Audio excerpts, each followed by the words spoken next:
listening to Local Bites, the podcast of local futures and the economics of happiness. In this series, we feature critical voices and inspiring examples from the global movement to resist the power of giant corporations and to renew ecological, social, and spiritual well-being through a systemic shift towards local economies. I'm Sean Keller. In this episode, Local Futures Associate Programs Director Kristen Steele interviews Juan del Río, a co-founder of the Transition Network in Spain, and author of the first book about the transition movement to be published in Spanish. He's been working towards large-scale economic transformation across the Spanish-speaking world for the past decade, while also staying engaged with his local branch of the transition movement in his hometown of Cardedeu, near Barcelona. Today, he gives us his thoughts on economic transition, how different economic systems encode different values, how trade treaties threaten community resilience, and what we can do about it all. Kristen and Juan spoke in the quietest corner they could find at the New Economy and Social Innovation Forum, a gathering of over 500 activists, NGOs, and business leaders, all there to discuss shifting the economy to be more local, more sustainable, and more just. Hi, Juan. Thank you for joining me. Thank you so much, Kristen. So, could you tell me about how you got into working in the new economy? So indeed, my background is on biology. I've been always, since I was a child, interested in nature, in ecology, and in our planet. But with the time, I started to realize how we, as a civilization, as humanity, as people, the way we produce, we consume, we behave, we relate among ourselves and with the planet, is indeed the root cause of this systemic crisis that we are having. That's how I started more and more to relate this background of ecology with another ways of organize ourselves. And one of the core things there is the economy, is the way how we manage our family, our house, our planet, our communities. So the way I see economy, it has to do more with this holistic perspective, not just numbers or money or credits, bank. That this is indeed the typical concepts that when you ask everyone in a room, when you listen economy, which are the first words that you hear, that they come to your mind, they always say these ones, like money, banks, etc. And I always say to them, look, this is just a tiny part of what economy really means. Economy is about satisfy the essential needs of all alive beings. I was studying in 2007 a master's in sustainability in Barcelona, and at that moment I read Ancient Futures book, and I was very inspired.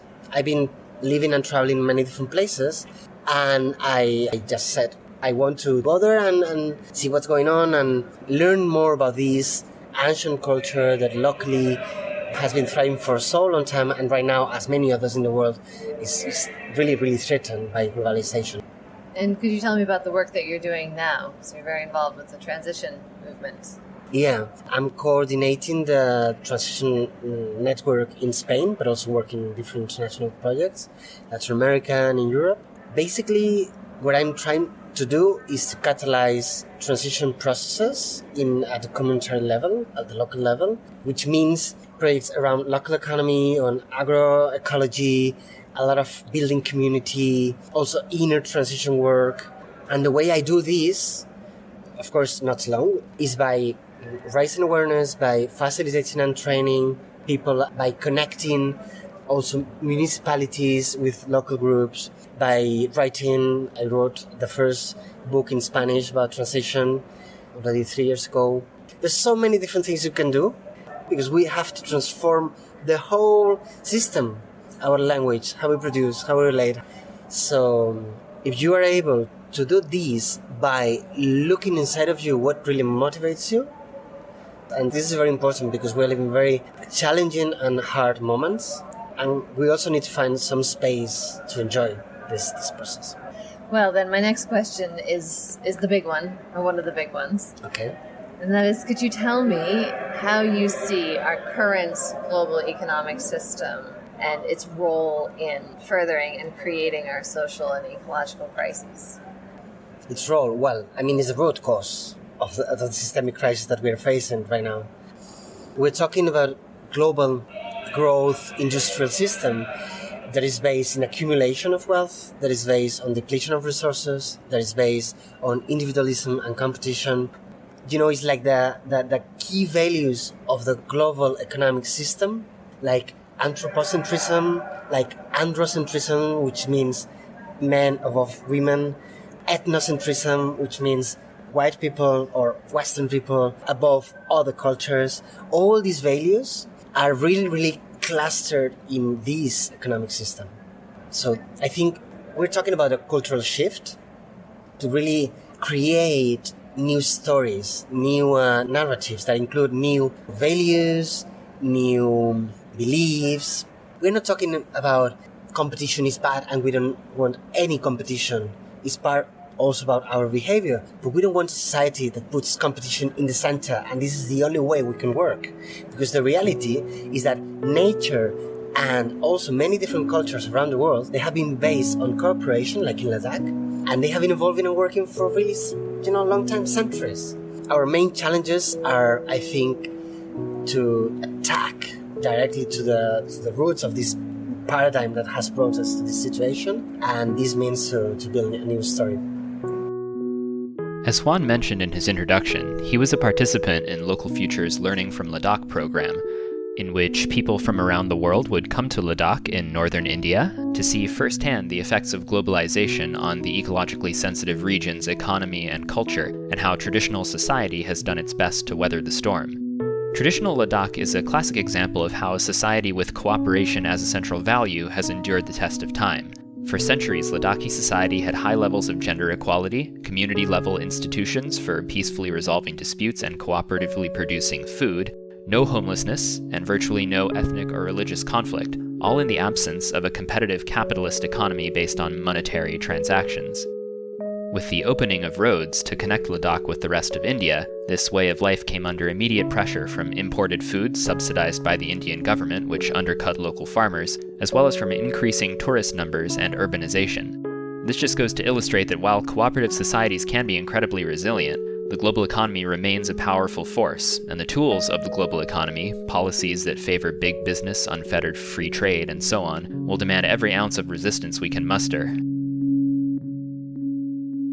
Well, just before we get on to those actions that will create a new story. No, it's great. It's fantastic. I just want to talk a bit about a very specific issue that we have been looking at a lot at Local Futures, and that is trade treaties. Yeah. And I'm wondering what you think of the trade treaties, their role in furthering the system, and what we can do to address that issue. Well, fair treaties are one of the main tools that big corporations are using to get stronger and stronger. And this is just the same idea of getting bigger and bigger to monopolize everything in the world. Because we're talking about land, we're talking about water, we're talking about food, we're talking about all the essential things we need to thrive. We're talking also about people, about slavery with people around the world making the clothes that we are wearing, no? And surely we're talking about a democratic system that is not representative for the people that lives on the earth, that is controlled by the big corporations, by the power inside, by the banks too. These kind of treaties, they are really a tool to make them more powerful. So also in the way they sell the treaties, there's a huge manipulation in the media that is something that we have all around ourselves. Fortunately, there's, I think, quite a lot activist social movements against, but the lobbies to apply them are very strong. So it's not that I have a concrete solution, but clearly one of them is to raise awareness about with these treaties. What do they mean? And to build strong networks and connections to make a big lobby with this. Because for me, the new development model should be based on localization and resilience. For me, these are two key aspects of the new society we should design. By going local, which it doesn't mean to stop trading, but we have the ingredients to cook the cake local, and later we just have, like something special to put on the top that it comes from the other corner of the world. That could be very good. But right now it's the contrary. Becoming local, it doesn't mean to stop trade or to go into the caverns, but it means to be more self-sufficient, but it means to have less stress, but it means to have more control about what's going on around you. And this is totally related with the concept of resilience, that it means to adapt yourselves to the challenges that happen around you and they come from the outside. We can't know what's going to happen in the future. We live in a huge and really complex planet. So then, by slowly but becoming more local and resilient, we can be able to adapt to these new challenges. And also this can be a good way to conserve diversity, both cultural and ecological. So what would you suggest to our listeners who want to get more involved in building a new economy? How would you suggest that they do that?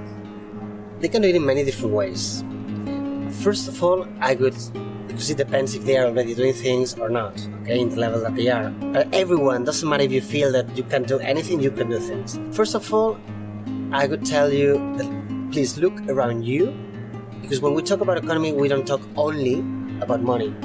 We talk about how we consume, we talk about what kind of transport we use, we talk about how we behave, and many other things. So look if there's projects around you about ecological food, or urban gardens, or local currencies, or social centers, or any transition initiative, or doesn't matter the brand or name they have. And also look inside of you. What does it mean, economy, for you, and how does really affect what is going on in the planet? Because even you are hiding these emotions and these feelings, they are having in you and in the people around you a strong impact. And I'm sure that if you do this, you will realize that you don't want to continue with this kind of economy or society. So step by step, but also taking into account that there's urgency, what is important is to not stop and to find other people to start the journey.